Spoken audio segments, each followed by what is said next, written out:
Hi అండి అందరికీ. ఈరోజు మార్నింగ్ టిఫిన్‌లోకైతే ఉప్మా చేశానండి. అందరి ఇళ్లల్లో ఉప్మా అంటే అబ్బా! ఏంటి ఉప్మానా అంటారు కానీ మా ఇంట్లో అయితే చాలా ఇష్టంగా తింటారండి ఉప్మా.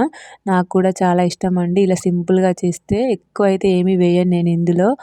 పల్లీలును ఇంకా కొత్తిమీర వేసుకుంటే చాలా బాగుంటుంది పచ్చిమిర్చితో చేస్తే. మళ్ళీ ఉప్మా చేసినప్పుడల్లా నాకైతే ఒక విషయం అయితే గుర్తుకొస్తుంది. అదేంటంటే నాకైతే ప్రెగ్నెన్సీ టైంలో బీపీ అయితే వచ్చిందండి.